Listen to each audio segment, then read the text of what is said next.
Hello दोस्तों, स्वागत है किताबी कास्ट पर, जहां हम आपके लिए हर दिन एक नई और प्रेरणादायक ऑडियो बुक लेकर आते हैं। तो सब्सक्राइब कीजिए और सुनिए आज का ये खास ऑडियो बुक। क्या आपने कभी सोचा है कि आपका मन, आपकी चेतना, जिसे आप मैं कहते हैं, वो असल में है क्या? क्या ये कोई आत्मा है जो शरीर में रहती है, या ये दिमाग में होने वाली कुछ केमिकल प्रक्रियाओं का नतीजा है? हम जो सपने देखते हैं, जो यादें संजोते हैं, जो चीजें महसूस करते हैं, उनका असली स्वरूप क्या है? इन्हीं सवालों के गहरे समुंदर में गोता लगाने वाले एक महान दार्शनिक थे बर्ट्रैंड रसेल। और आज हम उन्हीं की क्रांतिकारी किताब द एनालिसिस ऑफ माइंड, यानी मन का विश्लेषण की गहराइयों को समझने जा रहे हैं। दोस्तों, रसेल कोई आम फिलोसोफर नहीं थे, वो एक गणितज्ञ भी थे। और उन्होंने मन को किसी रहस्यमयी पहेली की तरह नहीं, बल्कि एक वैज्ञानिक की नज़र से देखा था।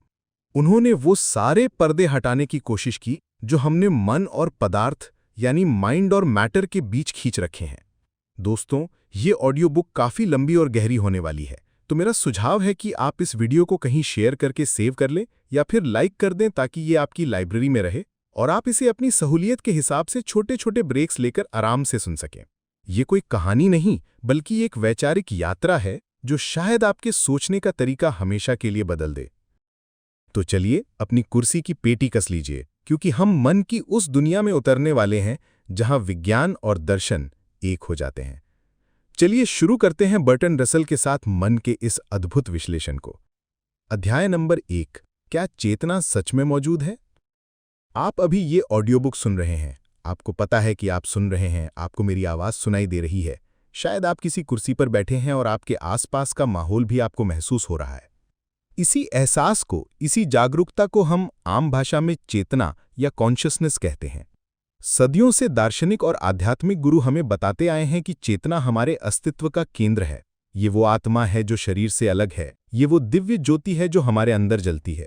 लेकिन क्या हो अगर मैं आपसे कहूं कि बर्ट्रैंड रसेल के अनुसार ये सारी बातें एक बहुत गंभीर गलतफहमी पर आधारित हैं? क्या हो अगर चेतना जैसी कोई अलग से चीज मौजूद ही न हो? ये सुनकर आपको अचंभा हो सकता है, क्योंकि हम तो अपनी पूरी जिंदगी इसी एहसास के साथ जीते हैं कि मैं हूं, मेरी एक चेतना है। रसेल यहीं पर अपनी फिलॉसफी का सबसे अहम धमाका करते हैं। वो कहते हैं कि जिसे हम चेतना कहते हैं, वो कोई चीज या तत्व नहीं है, बल्कि चीजों को अनुभव करने का एक तरीका या एक व्यवस्था है। इसे एक आसान उदाहरण से समझते हैं।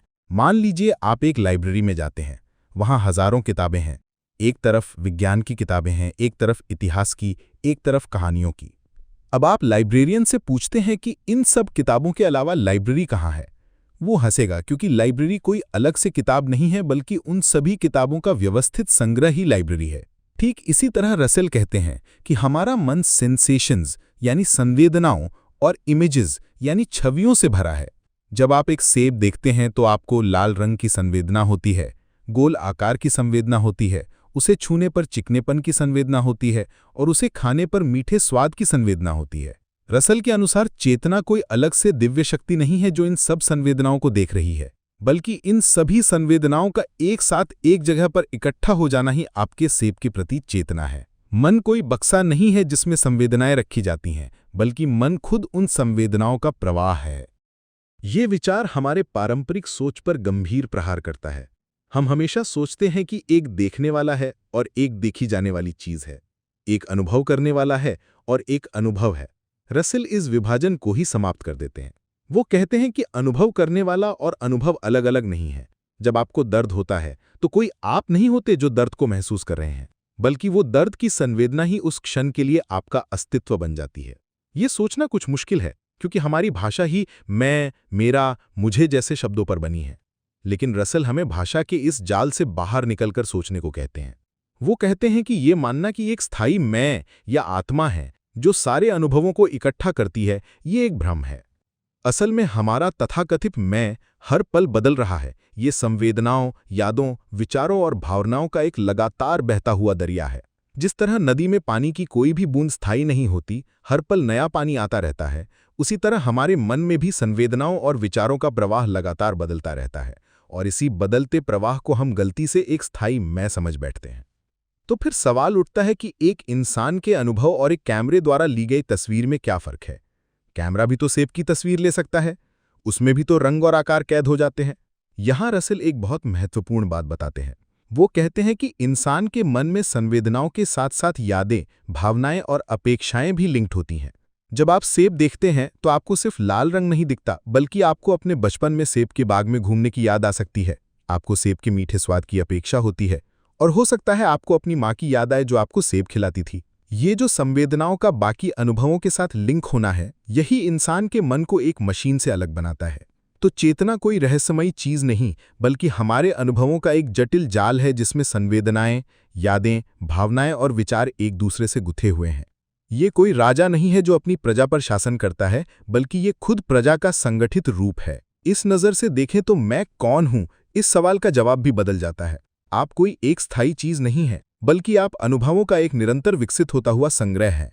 इस अध्याय की सबसे मुख्य सीख ये है कि हमें अपने मैं के विचार से बहुत अधिक चिपकना नहीं चाहिए।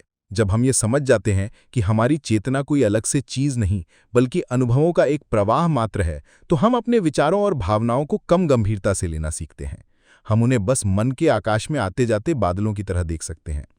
लेकिन अगर चेतना कोई चीज नहीं बल्कि चीजों का एक कलेक्शन मात्र है, तो फिर हमारी आदतें कैसे बनती हैं?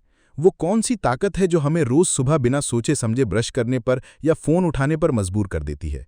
क्या ये भी सिर्फ संवेदनाओं का खेल है, या इसके पीछे कोई गहरा मनोविज्ञान छुपा है जो हमारे शरीर और दिमाग के रिश्ते पर रोशनी डालता है? क्या हमारी आदतें हमारी चेतना बनाती हैं, या हमारी चेतना हमारी आदतें बनाती है? इस बेहद दिलचस्प और व्यावहारिक सवाल की तह तक हम जाएंगे अपने अगले अध्याय में, जहां हम जानेंगे कि हमारी आदतें और हमारा सहज ज्ञान असल में काम कैसे करते हैं। अध्याय नंबर 2, हमारी आदतें और सहज ज्ञान। पिछले अध्याय में हमने रसल के उस क्रांतिकारी विचार को समझा कि चेतना कोई अलग सी चीज नहीं, बल्कि संवेदनाओं और अनुभवों का एक संग्रह है। अब आप सोच रहे होंगे कि अगर सब कुछ संवेदनाओं का प्रवाह ही है, तो फिर हमारी जिंदगी में इतनी रेगुलरिटी, इतनी नियमितता क्यों है? हम हर रोज लगभग एक ही रास्ते से ऑफिस क्यों जाते हैं? खतरे को देखकर हम बिना सोचे समझे पीछे क्यों हट जाते हैं? बच्चों को रोने पर दूध पिलाना कौन सिखाता है? ये सब होता है हमारी आदतों और हमारे सहज ज्ञान यानी इंस्टिंक्ट की वजह से। बर्ट्रैंड रसल के लिए मन को समझने की पहेली का दूसरा सबसे अहम हिस्सा यही है। वो कहते हैं कि अगर आप इंसान के व्यवहार को समझना चाहते हैं, तो आपको उसकी आदतों और सहज ज्ञान के विज्ञान को समझना होगा। ये वो अदृश्य धागे हैं जो हमारे रोजमर्रा के कामों को नियंत्रित करते हैं, अक्सर हमारी चेतना को पता चले बिना। चलिए पहले सहज ज्ञान या इंस्टिंक्ट की बात करते हैं। इंस्टिंक्ट वो व्यवहार है जो हम बिना सीखे जन्म से ही अपने साथ लेकर आते हैं। एक छोटा बच्चा जिसे किसी ने सिखाया नहीं, वो भी भूख लगने पर रोना जानता है, वो अपनी माँ को पहचानना जानता है। मकड़ी को कोई जाला बनाना नहीं सिखाता, वो ये ज्ञान अपने साथ ही लेकर पैदा होती है। रसल कहते हैं कि ये व्यवहार हमारे शारीरिक बनावट और हमारे नर्वस सिस्टम का हिस्सा है। ये एक तरह के बायोलॉजिकल प्रोग्राम है जो हमें जिंदा रहने और अपनी नस्ल को आगे ले जाने में मदद करते हैं। जब कोई चीज तेजी से हमारी आंख की तरफ आती है तो हम पलके झपका लेते हैं। इसमें सोचने की आवश्यकता नहीं होती, ये अपने आप होता है। ये एक सहज ज्ञान है। रसेल के अनुसार हमारे कई जटिल व्यवहारों की नींव इन्हीं सहज क्रियाओं पर रखी होती है। प्यार, गुस्सा, डर, जिज्ञासा, इन सब भावनाओं के पीछे कोई ना कोई सहज ज्ञान काम कर रहा होता है जो हजारों सालों के विकास का नतीजा है। लेकिन इंसान सिर्फ सहज ज्ञान के भरोसे नहीं जीता। हमारी असली ताकत है आदतें बनाने की क्षमता। आदत क्या है? रसल इसे बहुत ही वैज्ञानिक तरीके से समझाते हैं। वो कहते हैं कि जब हम कोई काम बार बार करते हैं तो हमारे दिमाग और शरीर में एक तरह का रास्ता बन जाता है। जैसे किसी खेत में अगर आप रोज एक ही स्थान से गुजरें तो वहां एक कच्चा रास्ता बन जाता है, और फिर अगली बार आपका पैर अपने आप उसी रास्ते पर जाने लगता है। ठीक इसी तरह हमारे न्यूरॉन्स के बीच भी रास्ते बन जाते हैं। पहली बार साइकिल चलाना कितना मुश्किल होता है, हमें हैंडल, पैडल, बैलेंस सब पर ध्यान देना होता है। लेकिन महीनों के अभ्यास के बाद हम बिना सोचे समझे साइकिल चलाने लगते हैं, यहां तक कि किसी से बात करते हुए भी। ऐसा इसलिए होता है क्योंकि साइकिल चलाने की क्रिया हमारी चेतन दिमाग से निकलकर हमारी आदत का हिस्सा बन चुकी है, एक शारीरिक प्रक्रिया बन चुकी है। अब हमारे शरीर को पता है कि उसे क्या करना है। यहां रसल एक बहुत गहरी बात कहते हैं। वो कहते हैं कि हमारी ज्यादातर जिंदगी आदतों से ही चलती है। सुबह उठने से लेकर रात को सोने तक हमारे 90% से ज्यादा काम हमारी आदतें करती हैं, हमारा चेतन मन नहीं। ब्रश करना, वस्त्र पहनना, वाहन चलाना, टाइप करना, मोबाइल चलाना, ये सब आदतें हैं। इससे हमारे चेतन मन की ऊर्जा बचती है ताकि वो नए और मुश्किल कामों पर ध्यान लगा सके। लेकिन इसका एक दूसरा पहलू भी है। आदतें अच्छी भी हो सकती हैं और बुरी भी। रोज सुबह व्यायाम करना एक अच्छी आदत है जो आपके शरीर में एक रास्ता बना देती है। वहीं हर कुछ देर में सोशल मीडिया चेक करना एक बुरी आदत है जो आपके दिमाग में एक मार्ग बना चुकी है। रसल हमें चेतावनी देते हैं कि हमें अपनी आदतों के प्रति सजग रहना चाहिए, क्योंकि ये हमारे व्यक्तित्व को बनाती हैं। आप जो बार बार करते हैं, आप वही बन जाते हैं। यहाँ रसल मन और शरीर के द्वैत को फिर से चुनौती देते हैं। पारंपरिक सोच ये कहती है कि मन शरीर को आदेश देता है, लेकिन आदत के मामले में ऐसा लगता है कि शरीर अपने आप काम कर रहा है। रसल कहते हैं कि ये मन और शरीर का भेद ही झूठा है। आदत एक मनोशारीरिक प्रक्रिया है। ये दिमाग में न्यूरॉन के रास्ते भी बनाती है और शरीर की मांसपेशियों को भी प्रशिक्षित करती है। इसीलिए किसी बुरी आदत से मुक्त होना सिर्फ इच्छा शक्ति का खेल नहीं है, ये एक शारीरिक संघर्ष भी है। आपका शरीर उस पुराने रास्ते पर वापस जाना चाहता है। नई आदत बनाने का मतलब है मेहनत करके एक नया चौड़ा मार्ग बनाना, ताकि पुराना वाला अपने आप घास से ढक जाए। तो अगर आप कोई आदत बदलना चाहते हैं तो सिर्फ सोचने से काम नहीं चलेगा, आपको करने पर ध्यान देना होगा। बार बार उस नए काम को करना होगा जब तक कि वो आपके शरीर का हिस्सा ना बन जाए। तो हमने देखा कि सहज ज्ञान हमारा शुरुआती सॉफ्टवेयर है और आदतें वो ऐप्स हैं जो हम अपनी जिंदगी में खुद इंस्टॉल करते हैं। ये दोनों मिलकर हमारे व्यवहार की एक मजबूत नींव बनाते हैं। लेकिन एक सवाल अभी भी बाकी है, इन आदतों और सहज ज्ञान को चलाता कौन है? वो कौन सी अंदरूनी आग है जो हमें कुछ करने के लिए प्रेरित करती है? एक जानवर सहज ज्ञान से शिकार करता है क्योंकि उसे भूख लगती है। हम कोई नई स्किल सीखने की आदत डालते हैं क्योंकि हम सफल होना चाहते हैं। ये जो चाहत है, ये जो इच्छा है, इसका हमारे मन में क्या रोल है? क्या इच्छाएं सिर्फ एक विचार है या वे हमारे अस्तित्व की सबसे अहम सच्चाई हैं? क्या हमारी भावनाएं हमारी इच्छाओं से पैदा होती हैं या हमारी इच्छाएं हमारी भावनाओं से? मन के सबसे शक्तिशाली हिस्से यानी हमारी इच्छाओं और भावनाओं के मायाजाल को हम सुलझाने की कोशिश करेंगे अगले अध्याय में। ये समझकर ही हम जान पाएंगे कि हम जो करते हैं वो क्यों करते हैं। अध्याय नंबर 3, इच्छाओं और भावनाओं का मायाजाल। पिछले अध्याय में हमने देखा कि कैसे हमारी आदतें और सहज ज्ञान हमारे व्यवहार को एक स्वचालित मशीन की तरह चलाते हैं। लेकिन मशीन को चलाने के लिए भी तो ईंधन की जरूरत होती है। हमारे जीवन की यात्रा का ईंधन क्या है?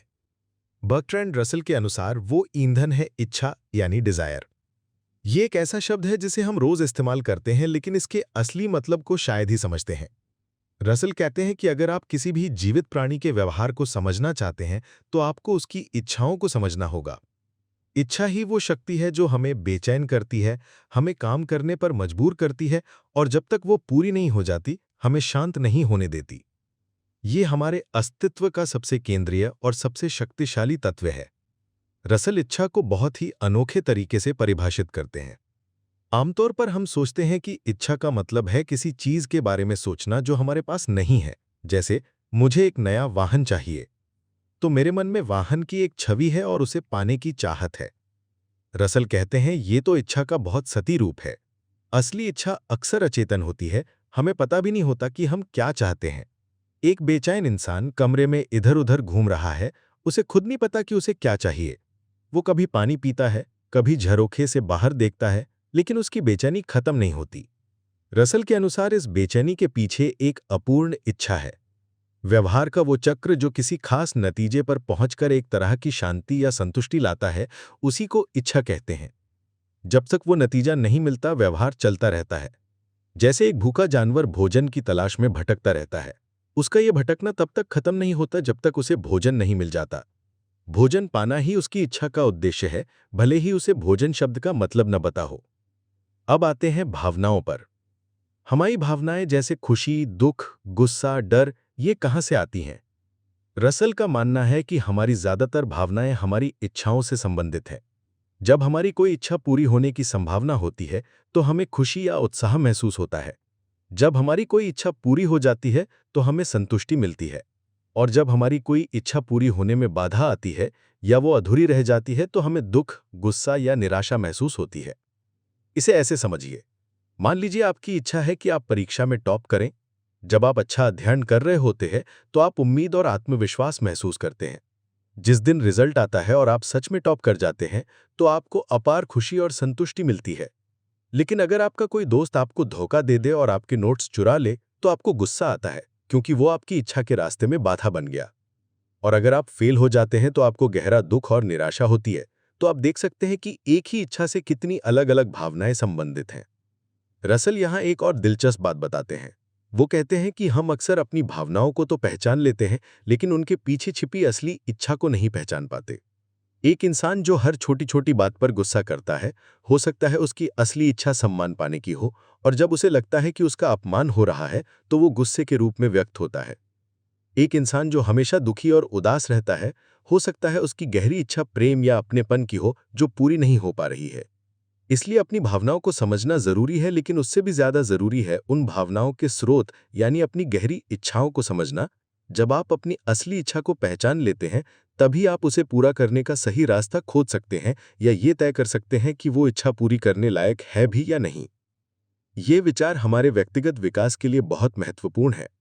अगर आप खुद को बेहतर बनाना चाहते हैं, तो आपको अपने इच्छा तंत्र का विश्लेषण करना होगा।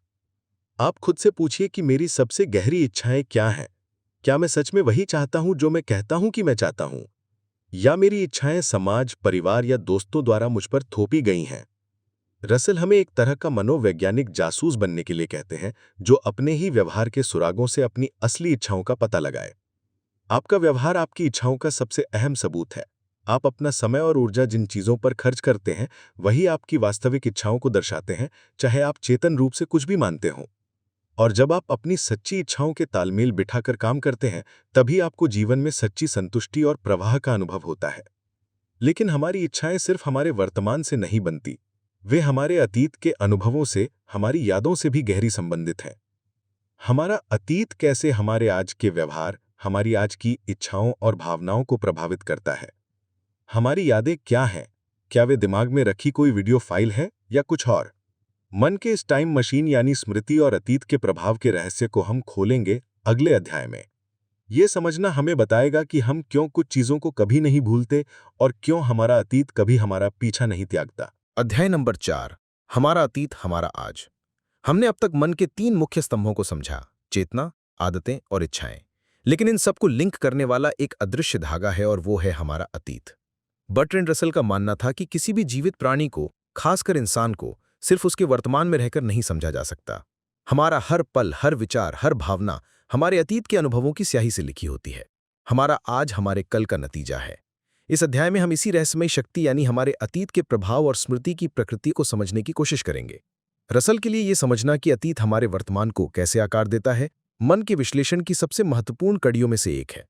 सबसे पहले हमें ये समझना होगा कि अतीत हम पर असर डालता कैसे है। इसका सबसे सरल रूप हमारी आदतें हैं, जिनके बारे में हम पिछले अध्यायों में बात कर चुके हैं। जब आप साइकिल चलाना सीखते हैं, तो अतीत में किया गया आपका अभ्यास आपके वर्तमान के प्रदर्शन को सीधे तौर पर प्रभावित करता है। ये प्रभाव स्मृति के माध्यम से होता है। लेकिन रसल कहते हैं कि स्मृति सिर्फ चेतन यादों तक सीमित नहीं है, हमारा शरीर भी याद रखता है।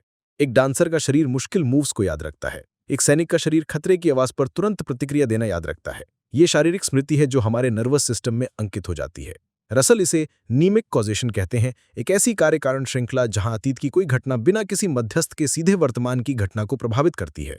ये सिर्फ साइकोलॉजिकल नहीं, बल्कि फिजियोलॉजिकल भी है। अब बात करते हैं उस स्मृति की जिसे हम आमतौर पर याद करना कहते हैं, यानी किसी गुजरी हुई घटना को अपने मन में दोबारा देखना। ये कैसे काम करता है? क्या हमारे दिमाग में कोई हार्ड ड्राइव है जहां सारी घटनाएं वीडियो की तरह स्टोर हो जाती हैं और हम जब चाहें उन्हें प्लेबैक कर सकते हैं? रसल कहते हैं नहीं, ऐसा बिल्कुल नहीं है। स्मृति कोई सटीक रिकॉर्डिंग नहीं है, ये एक रचनात्मक प्रक्रिया है। जब हम किसी घटना को याद करते हैं, तो हम उसे हूबहू दोबारा नहीं जीते, बल्कि हम उस घटना से संबंधित कुछ छवियों यानी इमेजेस और भावनाओं यानी फीलिंग्स को वर्तमान में फिर से उत्पन्न करते हैं। मान लीजिए आप अपने पिछले जन्मदिन को याद कर रहे हैं। आपके मन में शायद केक की एक छवि आए, कुछ दोस्तों के धुंधले चेहरे नजर आएं और खुशी या उत्साह की एक हल्की सी भावना महसूस हो। ये सब अभी हो रहा है आपके वर्तमान चेतन मन में। ये छवियां और भावनाएं ही आपकी याद है। रसल स्मृति के 2 मुख्य प्रकार बताते हैं। एक है आदत स्मृति यानी हैबिट मेमोरी, और दूसरी है सच्ची स्मृति यानी ज्ञान स्मृति। आदत स्मृति वही है जिसके बारे में हम पहले बात कर चुके हैं। ये शरीर की स्मृति है। जब आप बिना देखे कीबोर्ड पर टाइप करते हैं, तो आपकी उंगलियों को याद होता है कि कौन सा अक्षर कहाँ है। ये एक अचेतन प्रक्रिया है। लेकिन सच्ची स्मृति चेतन होती है। इसमें आप किसी गुजरी हुई घटना के बारे में जानते हैं। जब आप याद करते हैं कि कल मैंने अपने दोस्त से बात की थी, तो ये सच्ची स्मृति है। रसल के अनुसार सच्ची स्मृति 3 मुख्य तत्वों से बनती है। एक छवि जो अतीत की घटना से मिलती जुलती हो, उस छवि से लिंक एक विश्वास कि यह अतीत में सच में हुआ था और एक खास तरह का एहसास जिसे रसल अतीत होने का एहसास यानी फीलिंग ऑफ पास्टनेस कहते हैं। ये अतीत होने का एहसास बहुत ही रहस्यमयी और महत्वपूर्ण है। यही चीज एक याद को एक कल्पना से अलग करती है। जब आप अपने भविष्य के वेकेशन के बारे में कल्पना करते हैं तो आपके मन में समुद्र के किनारे की छवियां आ सकती हैं, और जब आप अपने पिछले वेकेशन को याद करते हैं तब भी आपके मन में समुद्र के किनारे की छवियां आ सकती हैं। दोनों ही मामलों में छवियां हैं, लेकिन याद करते समय आपको एक अंदरूनी एहसास होता है कि ये हो चुका है। यह एहसास तर्क से नहीं आता, ये एक सीधी और तत्काल अनुभूति है। रसल मानते हैं कि यह एहसास हमारी स्मृति प्रणाली का एक बुनियादी हिस्सा है। इसके बिना हम अतीत और कल्पना में भेद नहीं कर पाते। इसी तरह याद के साथ एक विश्वास भी लिंक होता है। हमें विश्वास होता है कि जो छवि हमारे मन में है वो किसी वास्तविक घटना का प्रतिनिधित्व कर रही है। लेकिन क्या हमारी यादें भरोसेमंद हैं? रसल का जवाब है नहीं, हमेशा नहीं, क्योंकि यादें कोई सटीक रिकॉर्डिंग नहीं है, वे हर बार पुनर्निर्मित होती हैं, इसलिए उनमें गलतियों की बहुत गुंजाइश है। हमारी वर्तमान की भावनाएं, हमारी इच्छाएं और हमारे पूर्वाग्रह हमारी यादों को रंग सकते हैं। हम अक्सर घटनाओं को उस तरह से याद करते हैं जैसा हम उन्हें देखना चाहते हैं, ना कि उस तरह से जैसी वे वास्तव में हुई थीं। आपने शायद फॉल्स मेमोरी के बारे में सुना होगा, जहां लोगों के दिमाग में ऐसी घटनाओं की पक्की यादें बन जाती हैं जो कभी हुई ही नहीं। ये दिखाता है कि हमारी स्मृति कितनी लचीली और अविश्वसनीय हो सकती है। इसीलिए अदालतों में भी चश्मदीद गवाहों के बयानों को बहुत सावधानी से परखा जाता है। तो हमें अपनी यादों के साथ क्या करना चाहिए? क्या हमें उन पर बिल्कुल भरोसा नहीं करना चाहिए? रसल का नजरिया संतुलित है। वो कहते हैं कि हमें अपनी यादों के प्रति क्रिटिकल होना चाहिए, लेकिन उन्हें पूरी तरह से खारिज नहीं करना चाहिए। वे हमारे ज्ञान का एक महत्वपूर्ण स्रोत है, लेकिन हमें यह समझना चाहिए कि वे अचूक नहीं है। खुद को बेहतर समझने की प्रक्रिया का एक पार्ट ये भी है कि हम अपनी यादों का विश्लेषण करें। हम खुद से पूछें कि मैं इस घटना को इसी तरह से क्यों याद कर रहा हूं? क्या मेरी कोई इच्छा या डर इस याद को प्रभावित कर रहा है? ये साफ चिंतन हमें अपने अतीत की एक ज्यादा स्पष्ट तस्वीर दे सकता है और हमें उन अचेतन प्रभावों से मुक्त कर सकता है जो हमारी यादें हम पे डालती हैं। हमारी यादें हमारे व्यक्तित्व की कहानी लिखती हैं, और ये जानना कि ये कहानी कितनी सच्ची और कितनी गढ़ी हुई आत्मज्ञान की दिशा में एक अहम कदम है। लेकिन हमारी यादें और विचार अक्सर शब्दों के रूप में हमारे सामने आते हैं। हम शब्दों में सोचते हैं, शब्दों में बात करते हैं। इन शब्दों का हमारी सोच और हमारी हकीकत से क्या रिश्ता है? क्या शब्द सिर्फ चीजों के लेबल हैं या वे हमारी दुनिया को बनाते हैं? अगले अध्याय में हम भाषा और अर्थ के इस फैसिनेटिंग दुनिया में उतरेंगे और जानेंगे कि शब्दों के पीछे का सच क्या है। अध्याय नंबर 5, शब्दों के पीछे का सच। अब तक हमने मन की दुनिया के कई रहस्यों को खंगाला है। चेतना, आदतें, इच्छाएं, यादें। हमने देखा कि ये सब संवेदनाओं और छवियों के जटिल जाल से बने हैं। लेकिन एक चीज है जो इंसान के मन को जानवरों से सबसे अलग और शक्तिशाली बनाती है, और वो है भाषा और शब्दों का इस्तेमाल। हम शब्दों में सोचते हैं, सपने देखते हैं, योजनाएं बनाते हैं और संवाद करते हैं। शब्द हमारे मानसिक ब्रह्मांड की मुद्रा है। लेकिन ये शब्द हैं क्या? उनका अर्थ कहाँ से आता है? क्या कुर्सी शब्द में ऐसा कोई जादू है जो इसे असली कुर्सी से लिंक करता है? बर्ट्रैंड रसल के लिए भाषा का विश्लेषण मन के विश्लेषण का एक अनिवार्य हिस्सा है, क्योंकि हमारे ज्यादातर जटिल विचार शब्दों के बिना असंभव है। इस अध्याय में हम शब्दों और उनके अर्थ के पीछे के सच को जानने की कोशिश करेंगे। रसल बताते हैं कि भाषा का सबसे बुनियादी काम चीजों को नाम देना है। जब एक बच्चा पहली बार दूध शब्द को दूध की बोतल के साथ लिंक करना सीखता है, तो वो भाषा की दुनिया में अपना पहला कदम रखता है।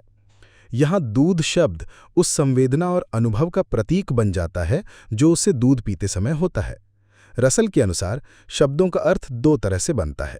एक होता है परिभाषा द्वारा अर्थ, मीनिंग बाय डेफिनेशन, और दूसरा होता है अनुभव द्वारा अर्थ, मीनिंग बाय एक्वेंटेंस। ज्यादातर शब्द हम परिभाषा से सीखते हैं। जैसे अगर आपको ज़ेब्रा का मतलब नहीं पता, तो मैं आपको बता सकता हूं कि ज़ेब्रा एक अफ्रीकी जानवर है जो घोड़े जैसा दिखता है और जिस पर काली सफ़ेद धारियां होती हैं। यहाँ आपने घोड़ा, धारी जैसे पहले से जाने शब्दों के आधार पर ज़ेब्रा का मतलब सीखा। ये परिभाषा द्वारा अर्थ है। लेकिन कुछ शब्द ऐसे होते हैं जिनका अर्थ आप परिभाषा से नहीं सीख सकते, आपको उन्हें सीधे अनुभव करना होता है। जैसे लाल रंग का क्या मतलब है? आप किसी जन्म से अंधे व्यक्ति को लाल रंग की परिभाषा नहीं दे सकते। आप उसे नहीं बता सकते कि ये 700 नैनोमीटर की वेवलेंथ वाला प्रकाश है, क्योंकि इससे उसे लाल रंग का अनुभव नहीं होगा। लाल का अर्थ जानने के लिए उसे देखना जरूरी है। इसी तरह दर्द, खुशी, मीठा जैसे शब्दों का अर्थ भी सीधे अनुभव से ही आता है। ये हमारे ज्ञान की नींव है। बाकी सारे शब्द इन्हीं बुनियादी अनुभवजन्य शब्दों पर बनाए जाते हैं। तो शब्दों का अर्थ हवा में नहीं तैरता, वो हमारे वास्तविक ठोस अनुभवों में निहित है। जब कोई शब्द अपने अनुभवजन्य आधार से बहुत दूर चला जाता है तो वो अर्थहीन या भ्रामक बन सकता है।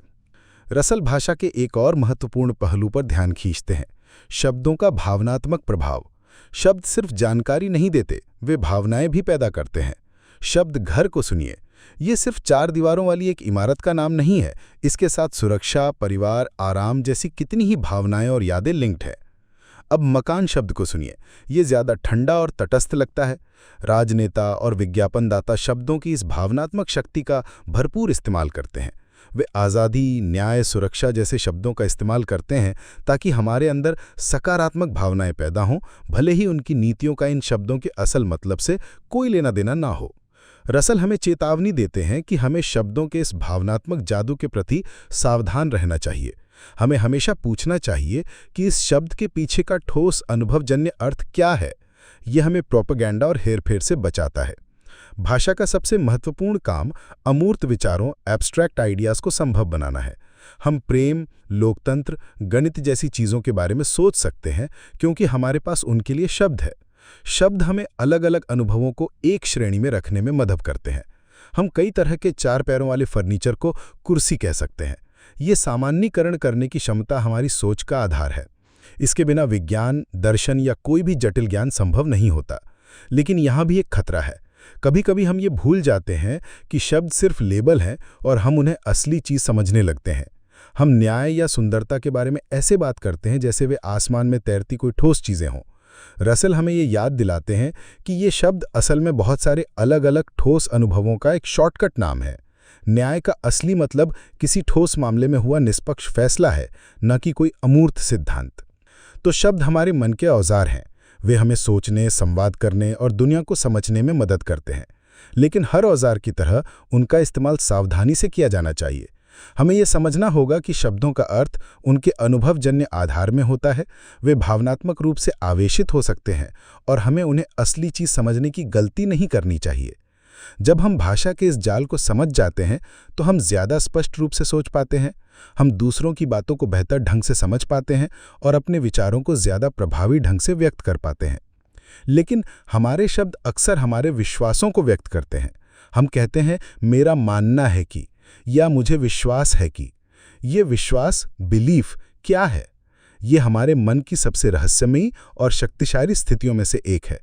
एक विश्वास कैसे बनता है? हम कैसे तय करते हैं कि कोई विश्वास सच्चा है या झूठा? इस मुश्किल और महत्वपूर्ण पहेली को हम सुलझाएंगे अगले अध्याय में, जहां हम विश्वास की प्रकृति और सच और झूठ के बीच के फर्क को समझने की कोशिश करेंगे। अध्याय नंबर 6, विश्वास क्या है, सच या धोखा?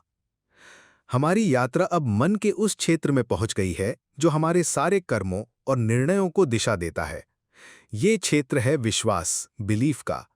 सोच कर देखिए, आप सुबह बिस्तर से उठते हैं इस विश्वास के साथ कि जमीन आपके पैरों के नीचे ठोस रहेगी। आप खाना खाते हैं इस विश्वास के साथ कि उससे आपका पेट भरेगा, जहर नहीं है। आप किसी रिश्ते में रहते हैं इस विश्वास के साथ कि सामने वाला इंसान भरोसे के लायक है। हमारा पूरा जीवन विश्वासों के एक अदृश्य ताने बाने पर टिका है। लेकिन ये विश्वास आखिर है क्या? क्या ये सिर्फ एक विचार है या एक भावना या कुछ और? बर्ट्रैंड रसल के लिए विश्वास का विश्लेषण करना सत्य और ज्ञान की प्रकृति को समझने के लिए बेहद जरूरी है। इस अध्याय में हम रसल के नजरिए से विश्वास के इस जटिल मनोविज्ञान को समझने की कोशिश करेंगे। रसल विश्वास को किसी एक चीज के रूप में नहीं देखते, बल्कि कई अलग अलग मानसिक घटनाओं के एक समूह के रूप में देखते हैं। सबसे सरल स्तर पर विश्वास एक तरह की शारीरिक तत्परता या बॉडीली रेडीनेस है। जब एक शिकारी जानवर झाड़ियों में छिपकर अपने शिकार का इंतजार करता है, तो वो ये विश्वास कर रहा होता है कि शिकार उस रास्ते से आएगा।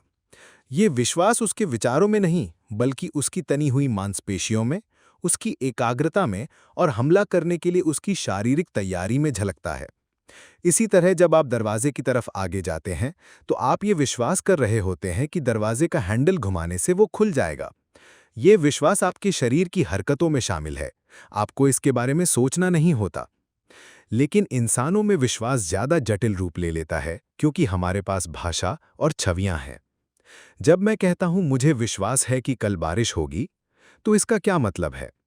रसल के अनुसार इसका मतलब है कि मेरे मन में बारिश से संबंधित कुछ छवियां हैं, जैसे काले बादल, पानी की बूंदें, और इन छवियों के साथ एक खास तरह की स्वीकृति का एहसास लिंक है। मैं इन छवियों को महज कल्पना मानकर खारिज नहीं कर रहा, बल्कि उन्हें वास्तविकता के एक संभावित नक्शे के रूप में स्वीकार कर रहा हूं। ये स्वीकृति का एहसास ही विश्वास का केंद्रीय भावनात्मक तत्व है। इसके विपरीत अविश्वास डिसबिलीफ में अस्वीकृति का एहसास होता है और शक या डाउट में इन दोनों के बीच एक संघर्ष या हिचकिचाहट होती है। अब आता है सबसे अहम सवाल, एक विश्वास सच ट्रू कब होता है और झूठा या फॉल्स कब होता है? रसल यहाँ कॉरेस्पॉन्डेंस थ्योरी ऑफ ट्रुथ का समर्थन करते हैं।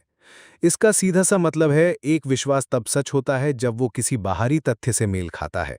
अगर मैं विश्वास करता हूं कि मेरी मेज पर एक किताब रखी है और सच में मेरी मेज पर एक किताब रखी है, तो मेरा विश्वास सच है। और अगर वहां कोई किताब नहीं है, तो मेरा विश्वास झूठा है। ये बहुत सीधा लगता है, लेकिन इसकी गहराई में जाएं तो ये जटिल हो जाता है। तथ्य क्या है? तथ्य दुनिया का वो हिस्सा है जो हमारे विश्वासों से स्वतंत्र रूप से मौजूद है। सच हमारे मन में नहीं, बल्कि दुनिया में होता है। हमारा विश्वास सिर्फ उस सच का एक आईना या नक्शा बनने की कोशिश करता है। कभी-कभी वो आईना साफ होता है, सच्चा विश्वास, और कभी-कभी वो धुंधला या टेढ़ा मेढ़ा होता है, झूठा विश्वास।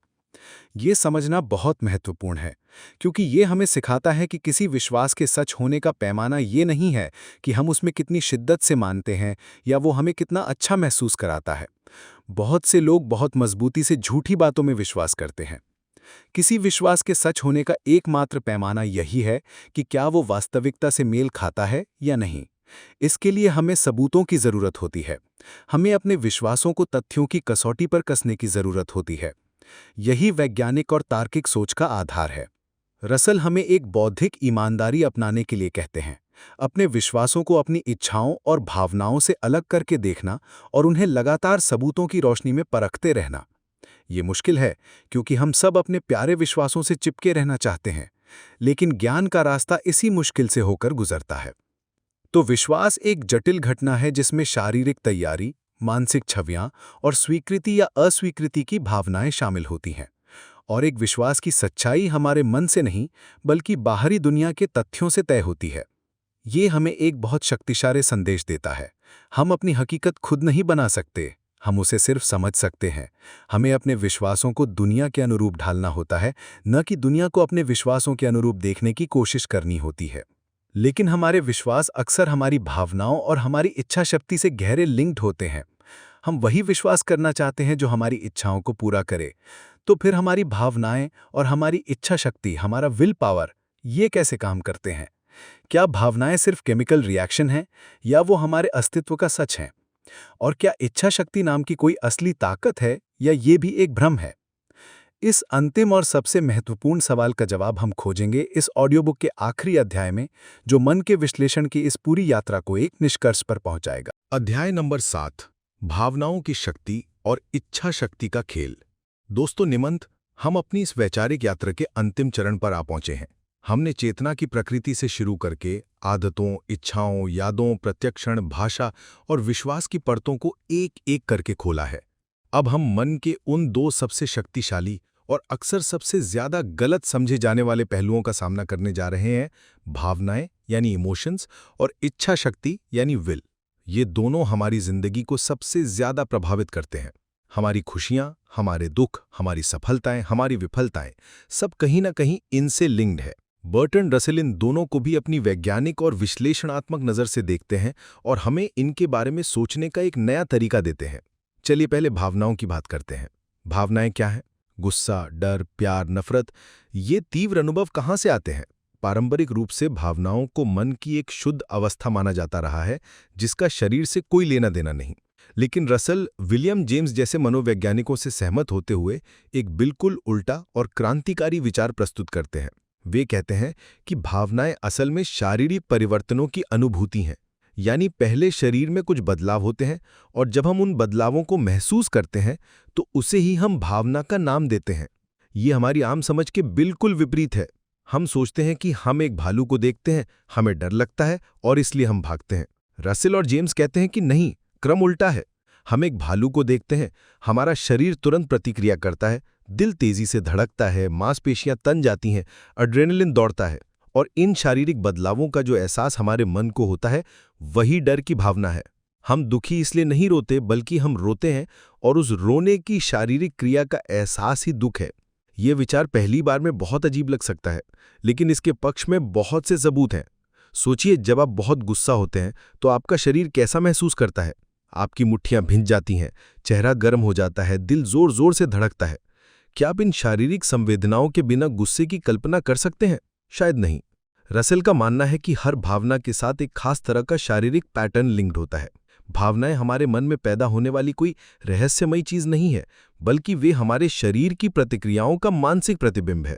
ये हमें अपनी भावनाओं को प्रबंधित करने का एक बहुत ही व्यवहारिक तरीका देता है। अगर आप अपनी भावनाओं को बदलना चाहते हैं तो अपने शरीर को बदलिए। अगर आप उदास महसूस कर रहे हैं तो सीधे तन कर खड़े हो जाइए, चेहरे पर एक जबरदस्ती की मुस्कान ले आइए और गहरी सांसें लीजिए। आपका शरीर आपके मन को संकेत भेजेगा और आप पाएंगे कि आपकी भावना धीरे धीरे बदल रही है। ये एक्टिंग करने जैसा है, जब तक कि वो असली ना बन जाए। अब आते हैं इच्छा शक्ति यानी विल पावर पर। इच्छा शक्ति को अक्सर एक तरह की मानसिक मांसपेशी माना जाता है। हम कहते हैं उसकी इच्छा शक्ति बहुत मजबूत है, या मुझ में विल पावर की कमी है। हम इसे एक ऐसी रहस्यमयी शक्ति मानते हैं जो हमें मुश्किल काम करने या प्रलोभनों का सामना करने में मदद करती है। रसेल इस विचार को पूरी तरह से खारिज कर देते हैं। उनके लिए इच्छा शक्ति नाम की कोई अलग से मानसिक शक्ति मौजूद नहीं है। जिसे हम इच्छा शक्ति का कार्य कहते हैं, वो असल में इच्छाओं का संघर्ष यानी कॉन्फ्लिक्ट ऑफ डिजायर्स है, जिसमें एक इच्छा दूसरे पर हावी हो जाती है। मान लीजिए आपके सामने एक चॉकलेट केक रखा है। आपकी एक इच्छा है कि आप उसे खा लें, यानी तत्काल सुख की इच्छा। आपकी दूसरी इच्छा है कि आप फिट रहें, यानी दीर्घकालिक स्वास्थ्य की इच्छा। यहाँ कोई इच्छा शक्ति नामक रेफरी नहीं है जो फैसला करेगा। यहाँ बस दो इच्छाओं के बीच एक मुकाबला है।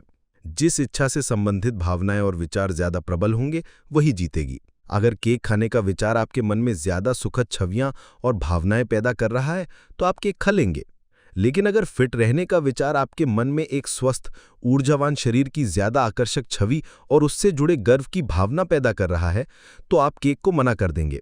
जिसे हम इच्छा शक्ति का प्रयोग कहते हैं, वो असल में अपने ध्यान को सचेत रूप से उस इच्छा पर केंद्रित करने की प्रक्रिया है जिसे हम जिताना चाहते हैं।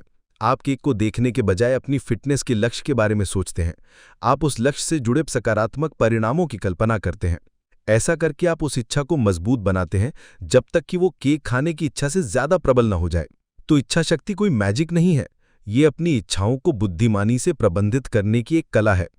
ये समझने की कला है कि कौन सी इच्छाएं आपको अपने असली लक्ष्यों की ओर ले जाएंगी, और फिर उन इच्छाओं को पोषित करने की कला है। इस पूरी ऑडियो बुक का सार यही है, मन कोई रहस्यमयी आत्मा नहीं है जो शरीर में कैद है। मन और शरीर एक ही सिक्के के दो पहलू हैं, जो संवेदनाओं और चित्रों की एक ही मूल सामग्री से बने हैं।